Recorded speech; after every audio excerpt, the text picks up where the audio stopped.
Alguém sugeriu que eu compartilhasse esse encontro estranho neste grupo. Eu garanto que esse encontro não é ficção. É completamente real. Eu gostaria que fosse apenas ficção, porque seria mais fácil de aceitar, mas não é o caso. Esse encontro aconteceu em fevereiro de 2007. Eu trabalhava no turno da noite em um armazém de uma fábrica de papel. O supervisor do turno da manhã estava de férias. Então nossa chefe da noite decidiu nos liberar cerca de 2 horas mais cedo. Isso deveria ter sido entre 4:30 ou 5 horas da manhã. Eu estava seguindo um colega de trabalho por uma estrada de campo, já que o armazém estava nos arredores da minha pequena cidade rural. Eu notei que ele freou e depois saiu da estrada. Eu estava a cerca de 1000 pés atrás dele e pensei comigo mesmo: o que diabos esse cara está fazendo? Foi quando eu vi. Uma figura alta e escura andava pelo meio da estrada, inclinando-se e oscilando de um lado para o outro. Eu a comparei com aquelas figuras altas infláveis que você vê balançando em concessionárias de carros, movendo-se daquela maneira, com movimentos muito antinaturais. É difícil descrevê-la só com palavras, porque acredito que só faz sentido vendo pessoalmente. Parecia uma pessoa alta, envolta em um manto ou cobertor escuro. Tive que frear e desviar também, mas parei completamente. Não consegui distinguir nenhuma característica ou detalhes, apenas um torso grande com 2 pernas. A metade superior estava inclinada para a frente, como se fosse uma pessoa mais velha que anda com um andador. Na época, eu dirigia uma caminhonete. Acredito que o que estava caminhando tinha mais de 2 metros de altura, no mínimo. Mais uma vez, eu não conseguia ver nenhum braço. Era apenas uma figura com pernas caminhando. As luzes traseiras do meu carro o iluminaram, enquanto eu começava a dirigir, mas eu não conseguia ver detalhes definidos do corpo.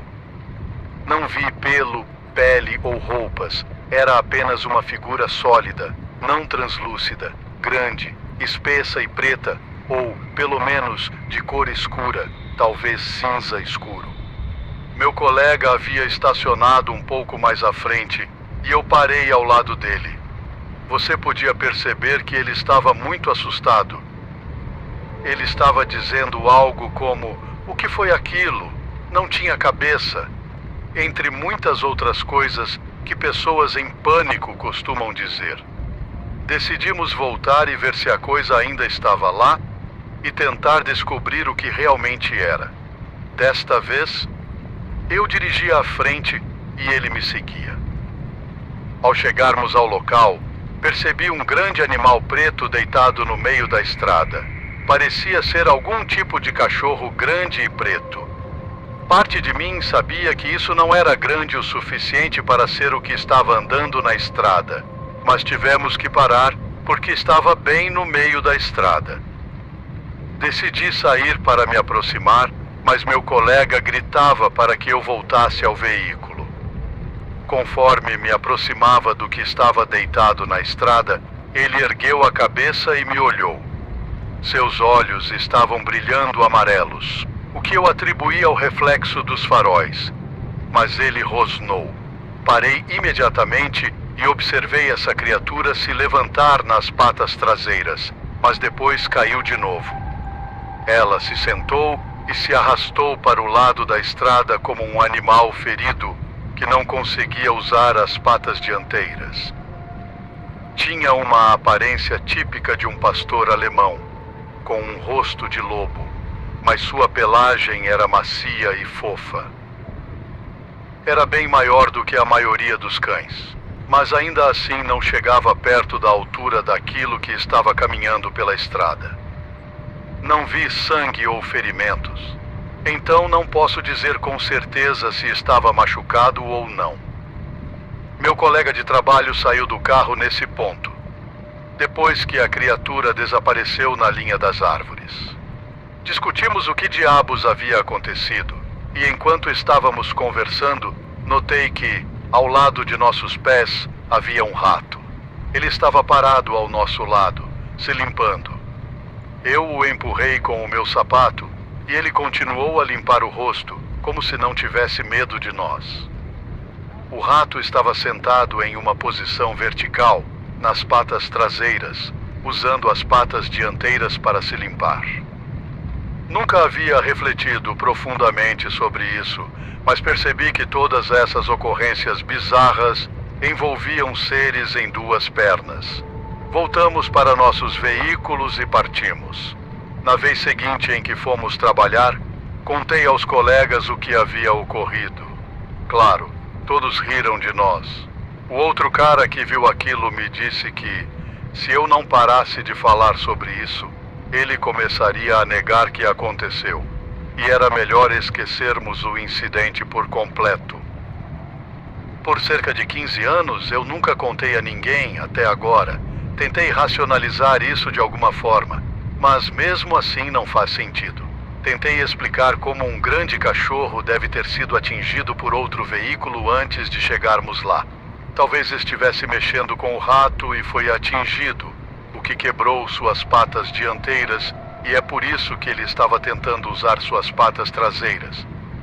O rato deve ter ficado traumatizado com o cachorro, tentando mexer com ele, então estava apenas parado, se limpando. Eu não sei. Essa é a explicação mais plausível. O cachorro não era nem de longe tão alto quanto aquilo que estava caminhando na estrada. Mesmo com o cachorro de pé, ele tinha 1,80, tenho certeza. Mas o que estava andando tinha que ter facilmente mais de 2 metros de altura, já que era muito mais alto que minha caminhonete, mesmo estando inclinado para a frente. Eu posso racionalizar em parte o cachorro e o rato, mas não consigo explicar o que era aquilo. Como alguém que sempre foi muito cético, é muito difícil aceitar o inaceitável. Sempre tive curiosidade sobre criaturas estranhas, mas nunca realmente acreditei em sua existência. Ainda tenho dificuldade em acreditar que todas essas histórias malucas possam ser verdadeiras. Mas com base nessa experiência bizarra que meu antigo colega de trabalho e eu passamos naquela noite, tudo o que sei é que vi algo, ou seja lá o que for, e não sei o que é, e provavelmente nunca saberei.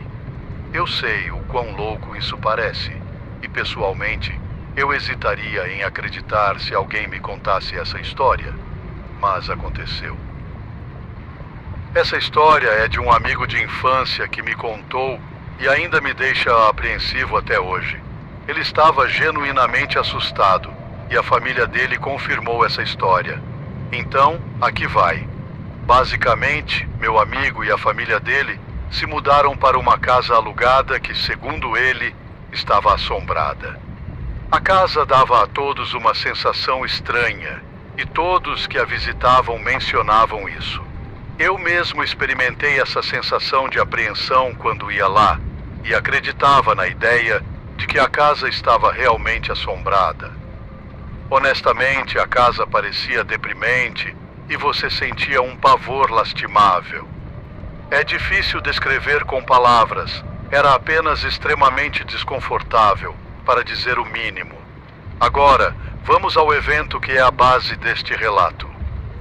Foi o suficiente para a família do meu amigo fazer as malas e ficar com parentes até se mudarem permanentemente. Naquela tarde fatídica, meu amigo voltou para casa depois de estar em um parque e ouviu uma discussão acontecendo na cozinha entre sua mãe e seu pai. Isso pareceu estranho, pois ambos os pais dele deveriam estar no trabalho. Então ele chamou por sua mãe antes de destrancar a porta da frente e entrar. Meu amigo disse que a casa ficou instantaneamente em silêncio. Um silêncio sobrenatural, como se o ar tivesse sido sugado do lugar. Era abafado e simplesmente errado. Então a mãe dele disse: "Ei, estamos aqui, Justin." Nesse ponto, meu amigo estava do lado de fora da porta fechada da cozinha e congelou antes de abrir. Era realmente a voz da mãe, mas algo estava errado, como se a cadência que tornava aquela voz dela estivesse ausente, fazendo-a soar plana e não natural. Meu amigo decidiu correr para fora da porta da frente e esperar do lado de fora até seu irmão voltar para casa. Ele disse que assim que virou para a casa, viu sua mãe olhando para ele pela janela da sala, mas não era sua mãe. O rosto era o mesmo, tudo era igual, mas o rosto estava vazio de qualquer coisa que o tornasse a sua mãe. Não havia reconhecimento no rosto dela, nenhuma indicação de que ela estava olhando diretamente para o filho. Não havia emoção na expressão, nada. Os olhos simplesmente encaravam, vazios e completamente em branco. Meu amigo gritou e correu pela rua até o trabalho de sua mãe para confirmar que ela realmente estava lá o tempo todo e nunca havia voltado para casa. Inicialmente, a mãe de meu amigo achou que alguém havia entrado, mas uma investigação posterior provou que nada havia sido roubado. E a porta dos fundos estava trancada, assim como a porta da frente quando meu amigo voltou para casa.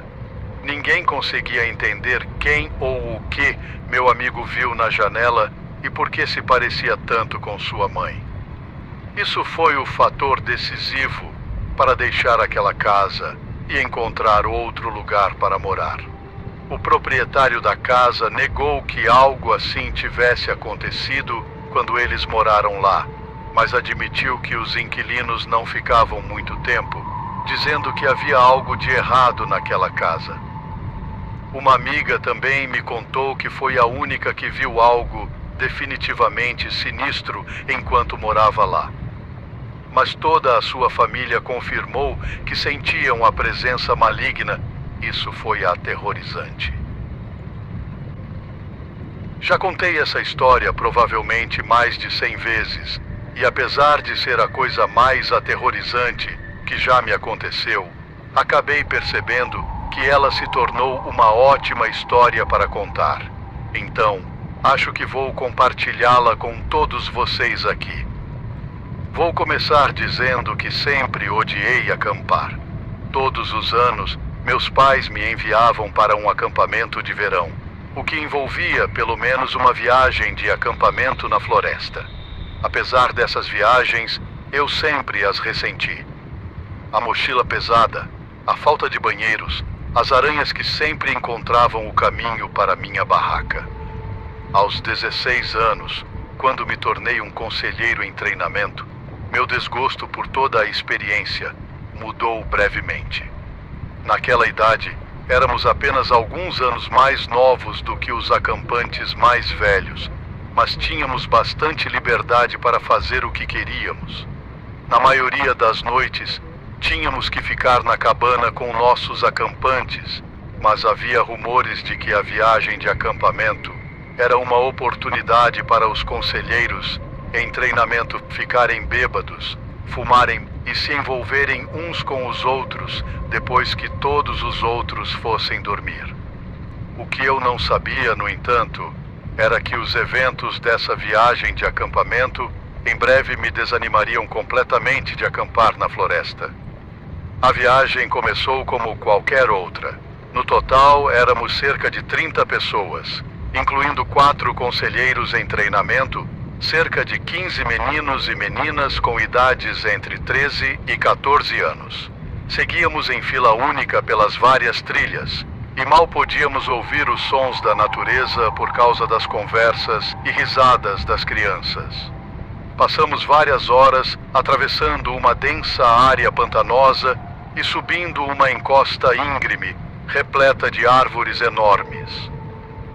Não sendo muito atlético, foi aí que acabei ficando na retaguarda da fila, com outro conselheiro em treinamento chamado Jordan, bem como 2 outros campistas que também estavam com dificuldade para acompanhar.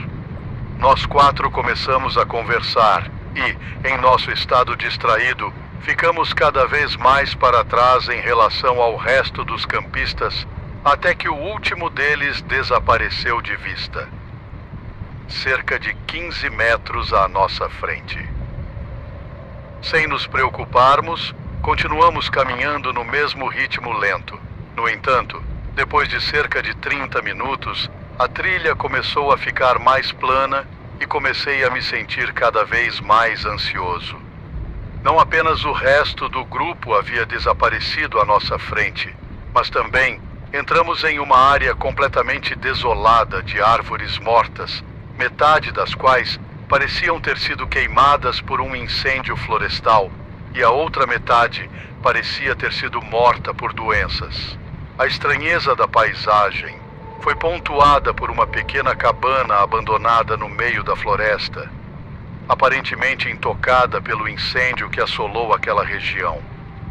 Ficamos tão fascinados pela cena que um dos campistas gritou quando um galho se quebrou atrás de nós. Jordan e eu começamos a rir, mas rapidamente paramos quando nos viramos para olhar para a direção do som. A apenas cerca de 6 metros de nós, havia um homem desalinhado com um ninho de cabelos pretos e uma longa barba preta que caminhava lentamente em nossa direção, com os olhos fixos em nós.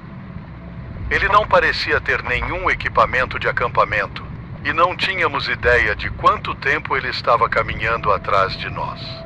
Sendo jovens, naturalmente ficamos bastante assustados, mas Jordan conseguiu dar um leve aceno para o sujeito antes de dizer ao resto de nós: vamos acelerar o passo e voltar para o resto do grupo.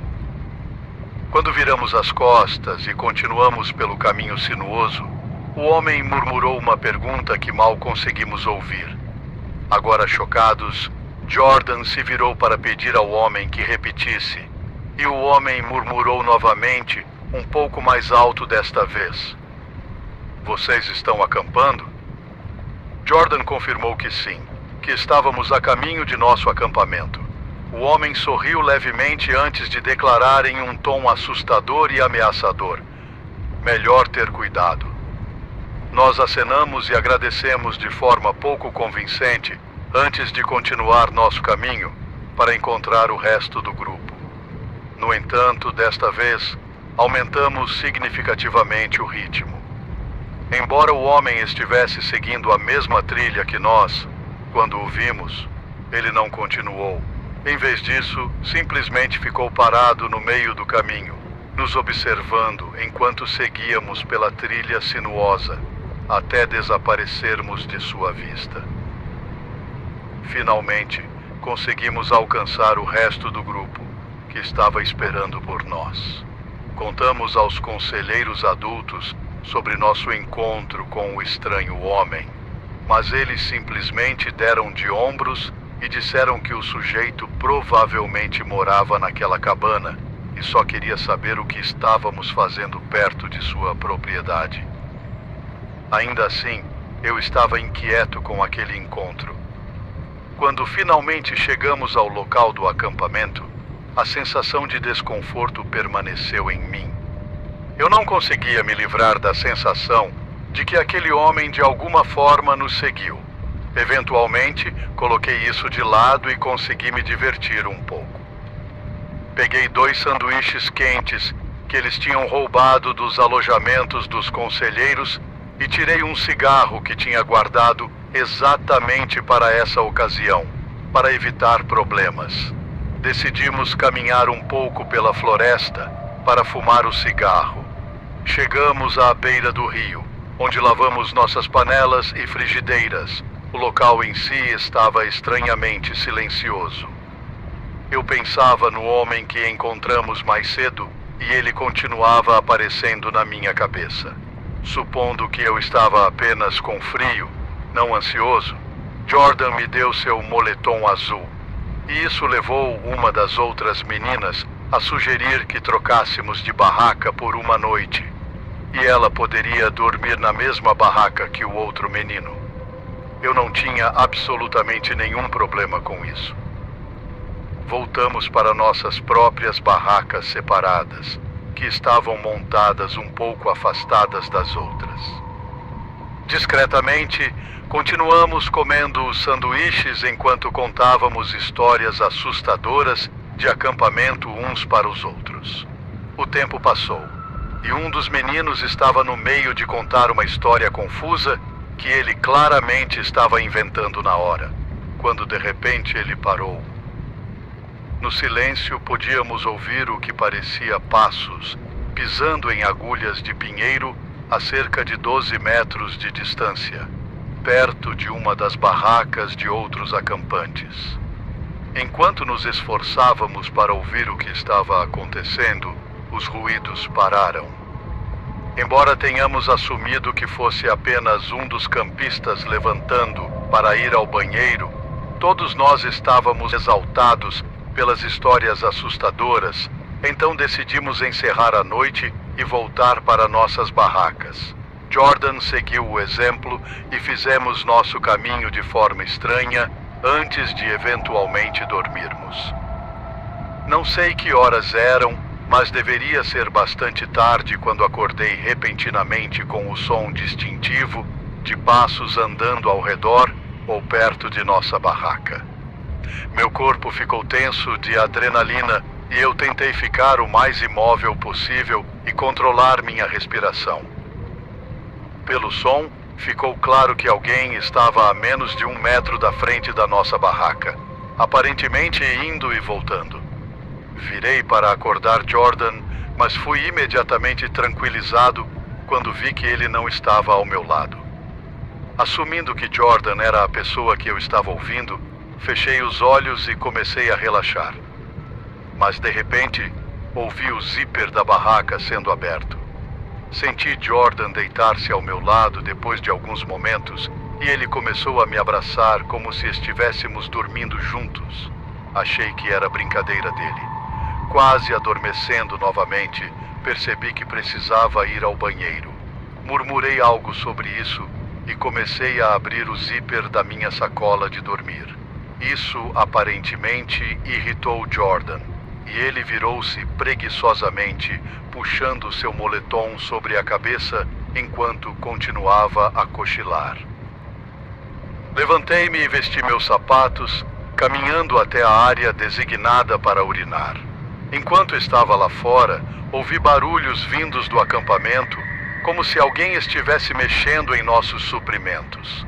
Ainda meio chapado, ao tentar puxar minhas calças com pressa, perdi o equilíbrio e agarrei um galho, fazendo um barulho alto.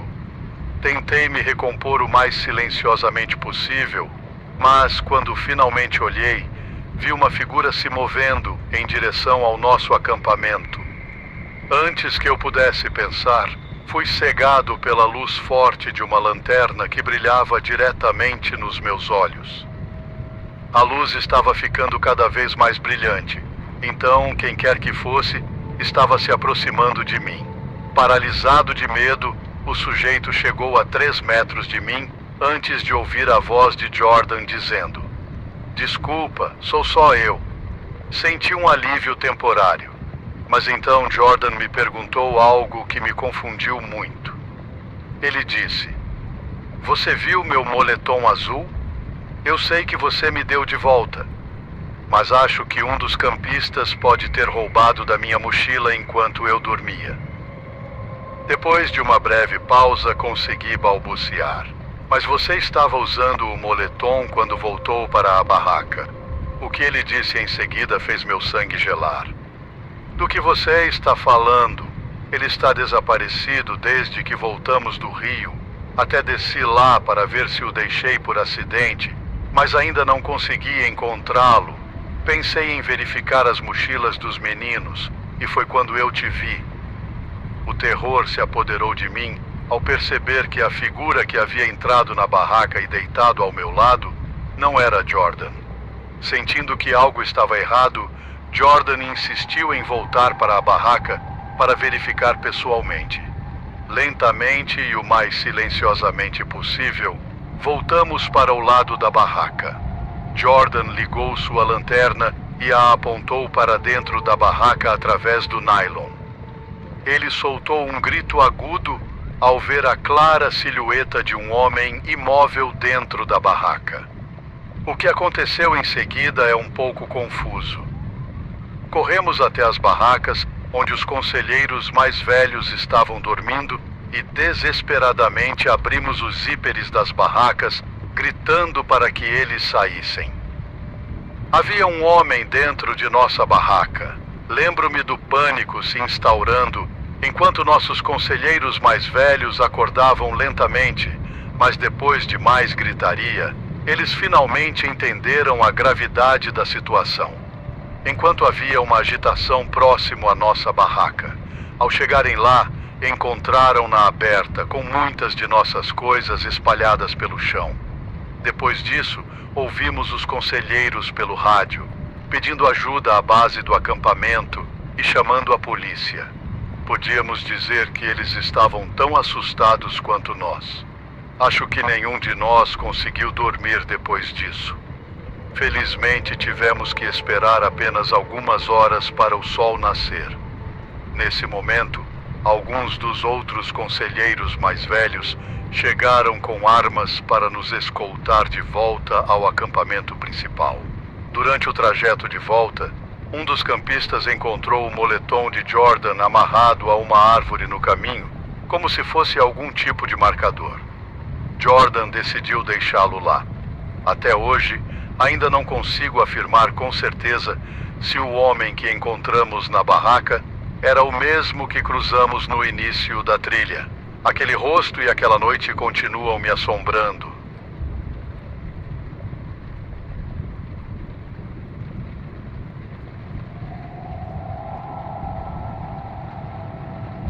Na última segunda-feira, eu e meus colegas de trabalho voltamos para o nosso hotel após um dia de trabalho no campo. Rebeca e eu fomos para nossos quartos. Abri o meu e vi alguém dentro do banheiro. Eu disse, "Olá", mas ninguém respondeu. Minha primeira reação foi pensar que provavelmente era a camareira por algum motivo. Em seguida, notei que ela segurava minha bolsa com minhas roupas. Disse ao meu colega de trabalho, "Tem uma mulher no meu quarto." Em seguida, perguntei à mulher, "O que você está fazendo com as minhas coisas?" A história fica um pouco confusa aqui porque não consigo lembrar de tudo o que disse naquele momento.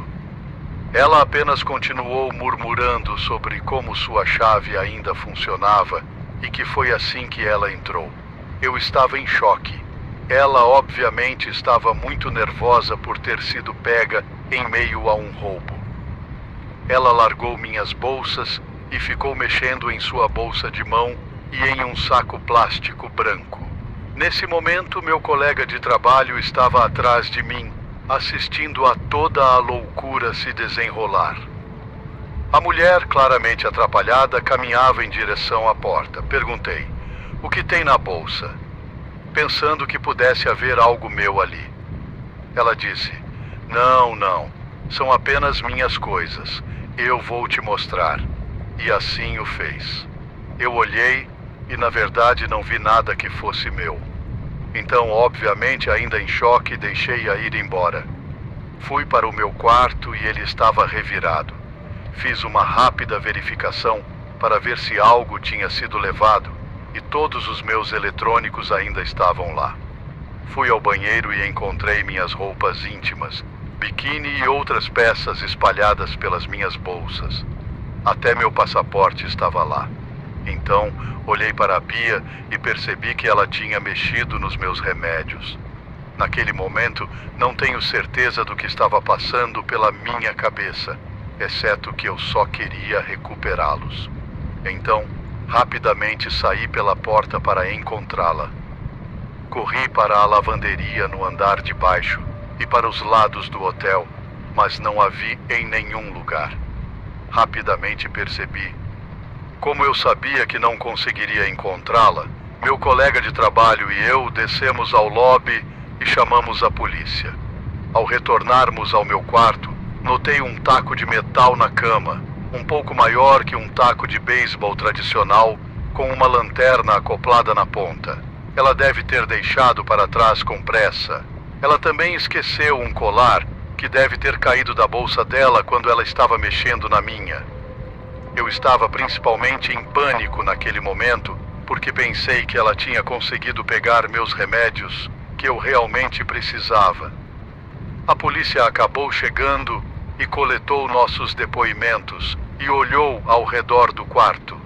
Uma coisa que eu notei é que havia pedaços de gesso na pia, e apontei isso para a polícia, mas nenhum de nós realmente sabia de onde vinha.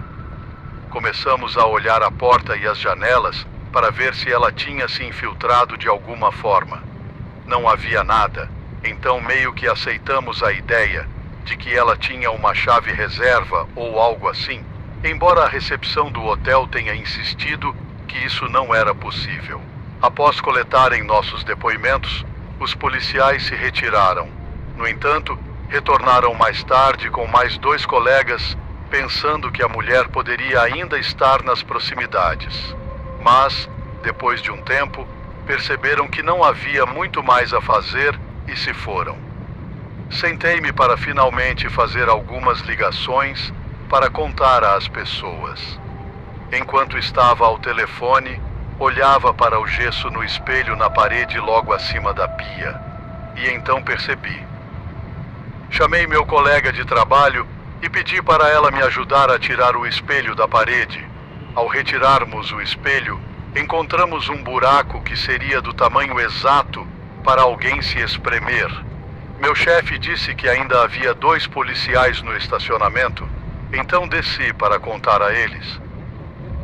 A policial meio que revirou os olhos, mas o policial jovem disse: "Eu vou lá verificar." Ambos voltaram e olharam dentro do buraco, onde encontraram um travesseiro, cobertores, cigarros, roupas e escovas de dentes. A mulher tinha estado vivendo na parede atrás do espelho por sei lá quanto tempo. Na última vez em que estive neste hotel, ocasionalmente sentia cheiro de fumaça de cigarro. Acreditei que fosse de alguém fumando no banheiro, e o aroma estava se espalhando pelos dutos de ventilação. Mas não, era apenas alguma viciada fumando no lado oposto do meu espelho. Ela tinha acesso a outros quartos também. Os buracos na parede eram da reforma, e o hotel não os havia coberto adequadamente, apenas colocando um espelho por cima. Ela poderia ter estado nos quartos das pessoas quando elas não estavam lá. Tudo isso é insano. Vou tirar um tempo de folga.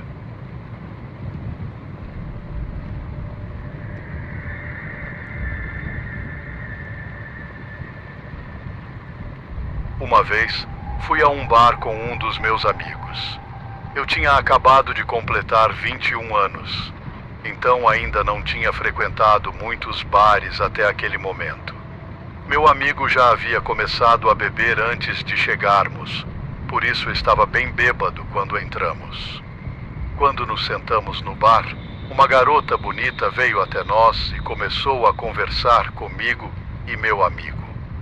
Ela disse que se chamava Franciele, e eu percebi que ela tinha cabelos vermelhos muito brilhantes, que eu presumi serem tingidos, pois eram bastante chamativos. Essa garota estava flertando conosco, e eu notei que ela percebeu que meu amigo já estava muito bêbado. Para ser honesto, eu fingi estar bêbado também, já que parecia estar funcionando para meu amigo. Eu não sabia se ela estava apenas tentando conseguir bebidas de graça. Então, eu disse a ela que não tínhamos muito dinheiro. No entanto, ela se ofereceu para comprar bebidas para nós e continuou comprando bebidas para meu amigo. Comecei a me questionar sobre em quem ela realmente estava interessada, em mim ou no meu amigo.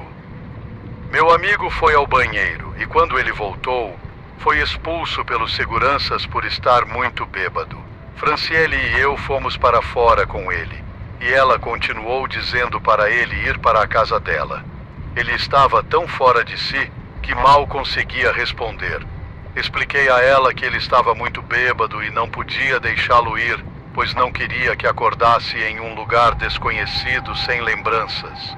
Ela insistiu que cuidaria dele, mas eu disse que só deixaria meu amigo ir se eu fosse junto.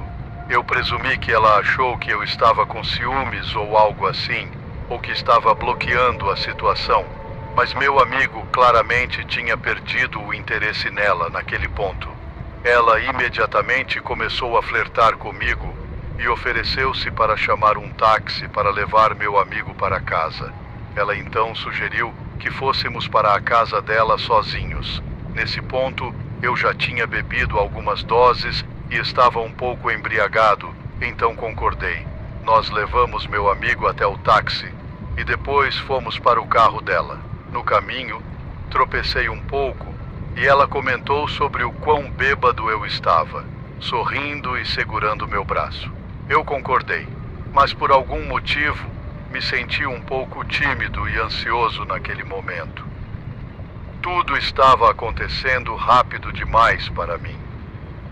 Chegamos à casa dela e assim que entramos, ela trancou a porta. Eu achei isso estranho, mas presumi que ela não queria que ninguém entrasse. Disse a ela que precisava usar o banheiro e fui até lá, trancando a porta do banheiro. Foi quando comecei a me sentir estranho, como se algo não estivesse certo. Senti-me ficando mais embriagado por ter terminado aquela garrafa anteriormente. Abri a torneira para disfarçar e induzi o vômito, tentando me livrar do álcool. Depois de dar descarga e beber água da torneira para tentar ficar sóbrio. Eu não queria realmente ficar bêbado, mas queria continuar na companhia da Franciele. Então fingia estar embriagado. Desliguei a torneira e pude ouvi-la conversando com alguém. Ele está bêbado pra caramba, mal consegue ficar em pé, ela disse. Você faz isso. Com quem ela estava falando? Fazer o quê? Saí do banheiro e fui para a sala de estar. No momento em que entrei na sala, vi-a indo para outro cômodo. Apenas consegui ver a parte de trás da cabeça dela, com aquele cabelo vermelho intensamente brilhante, se dirigindo a outro cômodo. Não vi o rosto dela nem nada, apenas a vi andando rapidamente na direção do quarto. A sala de estar estava muito escura. Onde você está indo? Eu disse, como se estivesse bêbado.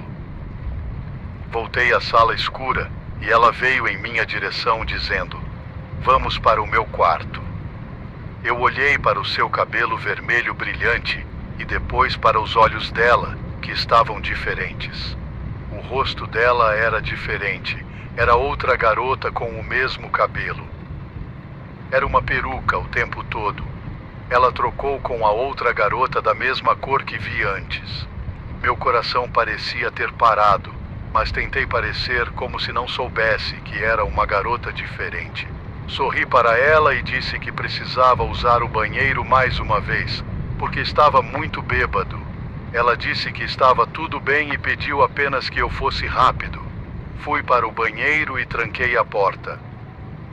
Ouvi-a cochichar algo para alguém novamente, e desta vez acho que ouvi uma voz masculina sussurrar de volta. Honestamente, não prestei muita atenção ao que foi dito. Algo suspeito estava acontecendo e eu precisava sair daquela casa o mais rápido possível. Abri a janela do banheiro e pulei diretamente para fora dela.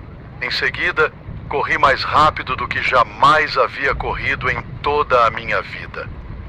Não olhei para trás, apenas corri pelo quintal, pulei a cerca, corri pelo quintal de outra pessoa e finalmente cheguei a uma estrada principal.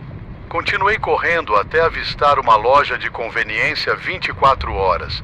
Entrei correndo e me posicionei bem na frente da câmera, chamei um táxi e fui para casa. Tentei pensar sobre o que aconteceu naquela noite. O que ela ou eles estavam planejando naquela noite. Por que ela me deu um nome falso? Por que ela estava tentando nos deixar tão bêbados? Meu primeiro pensamento foi um assalto, mas ela gastou dinheiro conosco, pagando bebidas e o táxi do meu amigo. Principalmente porque ela usava uma peruca e a trocou com outra garota. No dia seguinte, após esse incidente, voltei a casa com alguns amigos, apenas para ver o que estava acontecendo. Não havia ninguém lá, nenhum carro, nenhuma pessoa, nada. Era apenas uma casa vazia. Acabei descobrindo que a casa era alugada para o verão e que aquelas pessoas a usaram por uma única noite e nunca mais voltaram.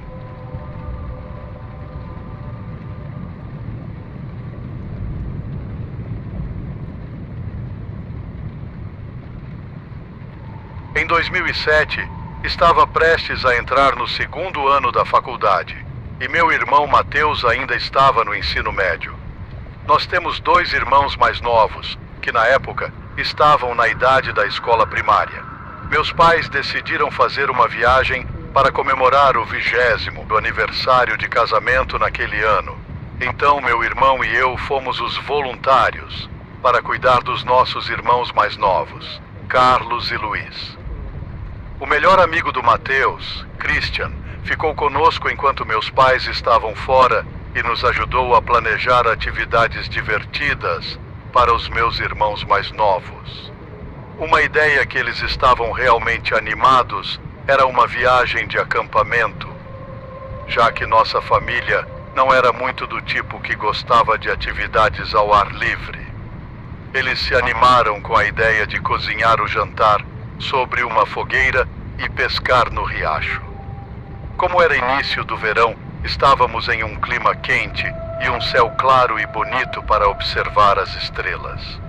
Depois de nos prepararmos e empacotarmos, fizemos uma viagem relativamente longa para as montanhas e chegamos ao nosso acampamento antes de anoitecer. Com a ajuda de Luiz, montamos a barraca.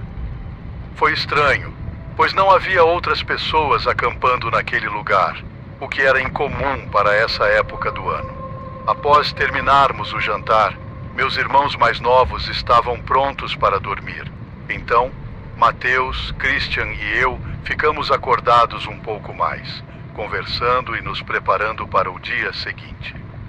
De repente, uma van branca modelo Astro estacionou na vaga de acampamento diretamente ao lado da nossa. Tinha dezenas de vagas disponíveis, mas ele escolheu estacionar bem ao nosso lado. Christian comentou: "Bem, pelo menos agora temos companhia", e cumprimentou nosso novo vizinho, mas não recebeu resposta. Por alguma razão, senti um pressentimento, que decidi ignorar, e continuei a preparar as varas de pesca para a manhã seguinte. Depois de guardar a comida para a noite e evitar atrair animais selvagens, as coisas começaram a ficar estranhas. O homem que estacionou ao lado de nós saiu de sua van e se sentou em uma mesa de piquenique com uma pequena fogueira. Eu conseguia ver que ele estava olhando diretamente para nós, mas a fogueira acabou se apagando completamente alguns minutos depois e ele continuou sentado ali. Eu podia sentir o olhar dele, mas não conseguia ver o rosto dele enquanto ele estava lá. Christian e Mateus perceberam que eu estava ficando inquieta e notaram o quão sinistra a situação estava se tornando. Mateus sussurrou para mim: "Por que ele está respirando desse jeito? Não me sinto seguro aqui." Eu disse a Christian e Mateus que eu ia ficar acordada porque não confiava nesse cara. Assim que eles se mudaram da fogueira para as barracas, o homem se levantou da mesa de piquenique e começou a se aproximar de nós. Chamei "Olá" várias vezes, mas não obtive resposta. Finalmente, em um momento de pânico, exigi que empacotássemos tudo e saíssemos imediatamente. Christian e Mateus saíram de suas barracas e viram o homem se aproximando. Tentamos ficar o mais quietos e calmos possível enquanto empacotávamos as coisas, para não alarmar Carlos ou Luiz durante o processo. Finalmente, jogamos tudo no porta-malas e saímos dali, sem olhar para trás. Antes de irmos embora de vez, pedi para irmos até a área de check-in na pousada e descobrir o que diabos estava acontecendo e se eles sabiam de mais alguma coisa. Qual era a desse cara? Para minha surpresa, não havia mais ninguém registrado naquele acampamento naquela noite. A história não termina por aí. Cerca de 6 meses depois, eu estava no meu segundo ano da faculdade, quando uma caminhante local desapareceu onde acampamos. Ela estava fazendo uma caminhada normal com seu cachorro. Infelizmente, ela foi encontrada vários meses depois, assassinada, dentro de uma van Astro branca. Nas notícias divulgaram fotos da van e do rosto do homem. Eu reconheci aquele rosto. Recebi uma ligação do meu irmão e seu amigo, que também reconheceram o homem. Descobrimos que esse não era o primeiro assassinato dele, e vários anos depois, ele ficou conhecido como o serial killer das florestas. Sinceramente, quando digo que sou uma pessoa extremamente cautelosa ao acampar agora, é por causa dessa experiência. Pensar que isso poderia ter acontecido conosco ou com meus irmãos mais novos ainda me dá pesadelos até hoje quando penso sobre isso. Recentemente tivemos uma reunião, Christian, Mateus e eu. Conversamos sobre o que aconteceu conosco mais de 10 anos atrás e é incrível como todos nós lembramos dos detalhes que estão gravados em nossas memórias para sempre.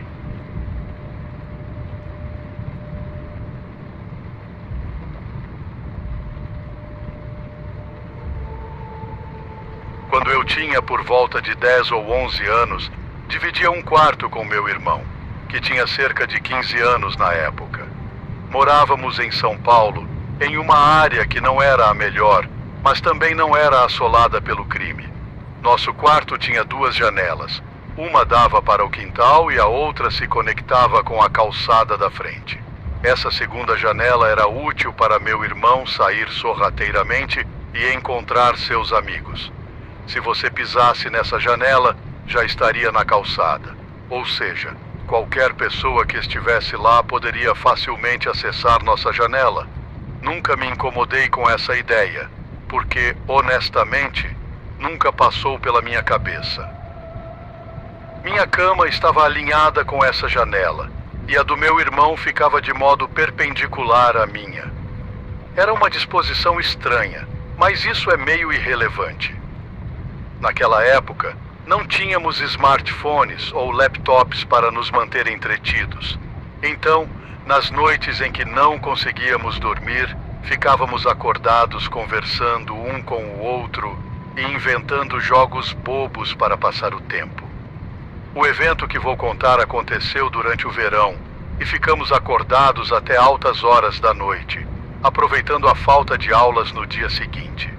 Devia ser por volta das 1 da manhã, e estávamos jogando um jogo em que um de nós era o goleiro e o outro fazia o arremesso. Ambos dizíamos ao mesmo tempo, esquerda, centro ou direita, e se o goleiro adivinhasse o mesmo lado que o arremessador, ele ganhava 1 ponto.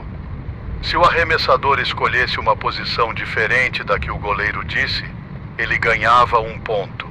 Jogamos algumas rodadas e eu estava vencendo. No entanto, não lembro em que rodada estávamos, mas fizemos a contagem regressiva usual de 3, 2, 1. Meu irmão, que era o goleiro, disse esquerda, e eu, como arremessador, disse centro. Então, uma voz vinda do lado de fora da janela disse esquerda. Meu irmão e eu ficamos paralisados. A cortina estava abaixada, mas minha mãe deixou a luz da calçada acesa, então era a única coisa iluminando nosso quarto. Com a luz da calçada entrando pelas bordas da cortina. Naquele momento, minha mãe estava em outra parte da casa, minha irmã no quarto ao lado e meu pai junto de minha mãe. Assim, eu e meu irmão nos sentíamos praticamente sozinhos. Nós dois estávamos apavorados. Pareceu uma eternidade, mas provavelmente foram apenas 30 a 45 segundos de espera. Ouvimos uma risada e uma batida brincalhona na janela. Ei, vamos jogar mais uma rodada, garotos, disse a voz em um tom alegre e brincalhão. Sinceramente, eu gostaria de dizer que a voz era assustadora e parecia ameaçadora, mas não era. Era apenas uma voz de mulher, não muito velha, mas jovem o suficiente, uma voz normal, como qualquer outra voz. Nada parecia estranho nela, exceto de onde estava vindo e a hora em que se fez ouvir. Estávamos aterrorizados. A janela estava prestes a se abrir e eu poderia estar cara a cara com essa pessoa assustadora se eu apenas levantasse a cortina. Fiquei imóvel, tenso, como se tivesse olhado nos olhos da medusa. Após alguns momentos de silêncio, meu irmão começou a se mover devagar da cama em direção à porta, tentando não fazer barulho. Enquanto meu irmão se aproximava da porta em silêncio, ouvimos o som de unhas passando devagar na janela, de cima para baixo. Nesse ponto, meu irmão alcançou a porta, olhou para mim e colocou o dedo nos lábios, pedindo silêncio. Quando as unhas pararam de arranhar a janela, ouvi os passos leves da pessoa saindo da calçada e desaparecendo na noite. Continuei deitado lá por uma eternidade, sem me mexer, até que meu irmão voltou com minha mãe. Vi minha mãe passar rapidamente pelo meu quarto, em direção à porta da frente. A luz da calçada se apagou e fiquei no escuro com meu irmão esperando na porta pela volta de minha mãe. Ouvi minha mãe chamar meu pai, que veio sonolento e irritado. Eles conversaram e, em seguida, entraram no nosso quarto para nos contar o que havia acontecido. Aparentemente, minha mãe viu a mulher saindo da entrada da nossa garagem, atrás de algumas plantas altas. Graças a Deus, tínhamos uma garagem longa. Caso contrário, minha mãe provavelmente teria pensado que estávamos ficando loucos, já que nada de mal havia acontecido, além de me deixar apavorado com a minha janela. Meus pais não chamaram a polícia. Apenas acharam muito estranho e ficaram acordados pelo resto da noite para garantir que ela não voltasse. Tenho agora 17 anos. Meu irmão está na faculdade, então tenho este quarto só para mim.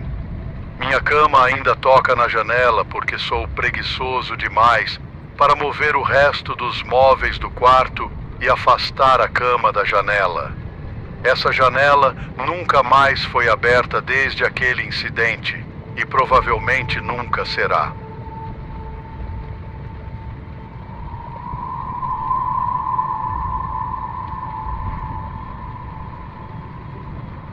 Todos nós já tivemos encontros ruins, certo?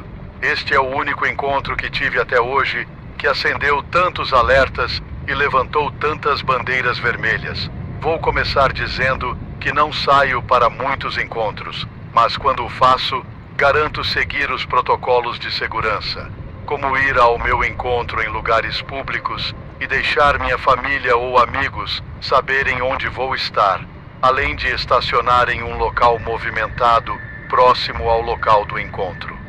De início, ele sugeriu encontrarmos em sua casa para ver um filme e beber algo. Eu disse que não me sentia confortável com isso e só queria nos encontrar em um local público. No começo, ele pareceu concordar com isso, mas depois voltou a mencionar algumas vezes. Perguntei se havia algum problema financeiro ou algo do tipo e sugeri que poderíamos nos encontrar em outro momento ou esquecer o encontro. Ele reconsiderou e concordou em nos encontrarmos em um café que eu escolhi. Ele chegou em um carro de 2 portas, um detalhe importante, e entrou no café antes de mim. Após uma rápida e educada apresentação, as coisas ficaram estranhas. Depois de eu pedir um refrigerante, ele disse: "Você não quer beber?" Eu estava pensando em ir até o bar e pegar uma bebida. Eu disse que não estava bebendo, e ele me olhou como se eu fosse completamente irracional. Eu já tinha explicado em mensagens que não bebia, porque estava tomando medicamentos, então ter que explicar novamente me irritou um pouco. Ele parecia desapontado e foi até o bar para pedir uma cidra, enquanto eu arrumava uma mesa. Sentamos com nossas bebidas e imediatamente ele começou a falar sobre irmos para a casa dele, mesmo que o plano original fosse ficar ali e pedir comida. Eu já havia deixado claro que isso não ia acontecer. Ele sugeriu: "Vamos beber algo e depois comer na minha casa." Respondi que poderíamos só terminar nossas bebidas e ir embora. Ele ficou na defensiva e disse que tinha dinheiro, mas preferia que fôssemos para a casa dele. Brinquei um pouco desconfortável. Você não é um assassino, né? Em vez de rir, ele respondeu sério. Você não acha que eu faria mal a você, né? Ri desconfortavelmente e disse, claro que não. Mas, na verdade, estava aliviada que o encontro não fosse continuar. Nesse momento, todas as luzes de alerta estavam acesas e eu disse, olha, não quero ir para a sua casa e sua insistência está me deixando desconfortável. Ele ficou chocado, murmurou algo sobre o banheiro e saiu da mesa. Poucos momentos depois, o vi através da janela do café entrando em seu carro e simplesmente partindo. Foi uma bala esquivada, na minha opinião. O fato de o carro dele não ter portas traseiras tornou a situação ainda mais sinistra. Porque imagine se algo tivesse acontecido no carro. Eu não teria como escapar.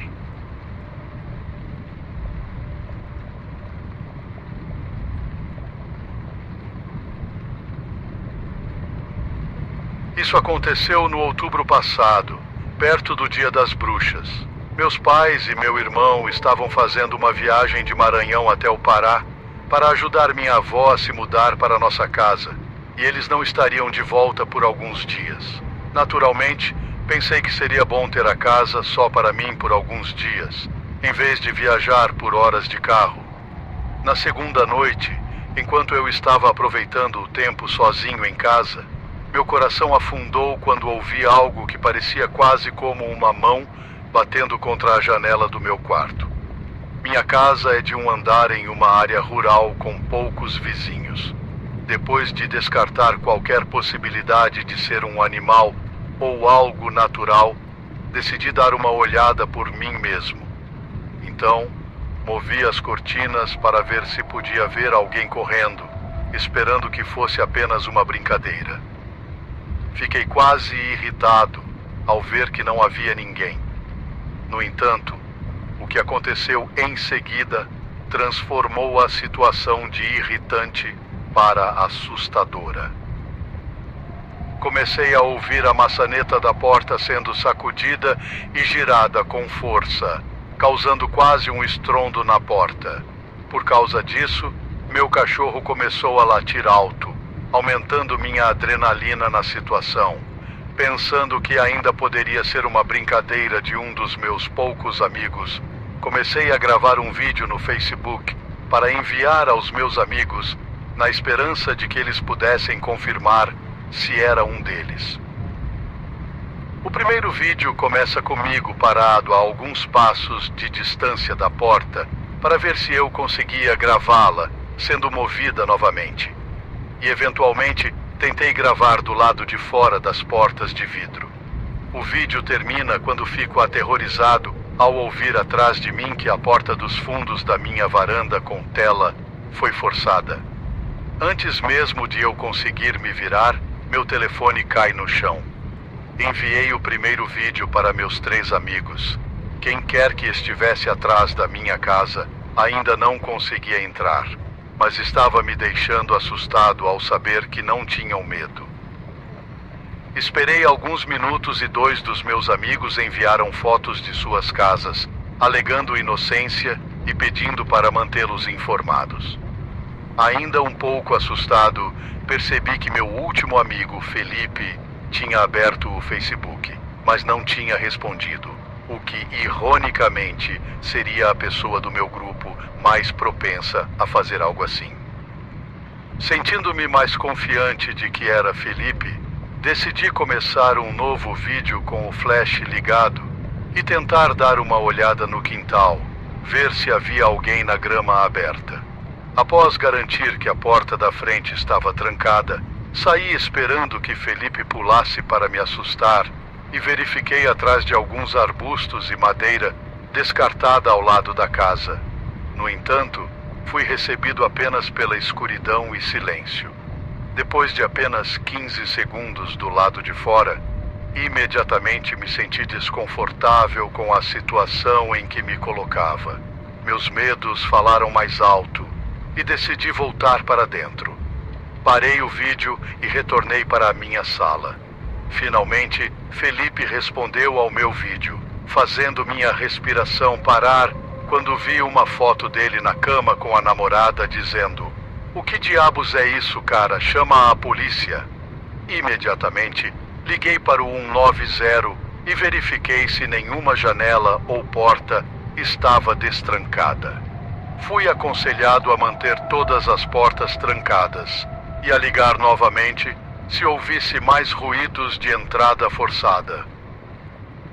Foi apenas em alguns dias depois que revi os vídeos salvos e encontrei uma figura negra e assustadora me observando por trás do meu galpão de ferramentas, enquanto eu procurava atrás da madeira e arbustos, quase parecendo que estavam decidindo se deveriam ou não me atacar.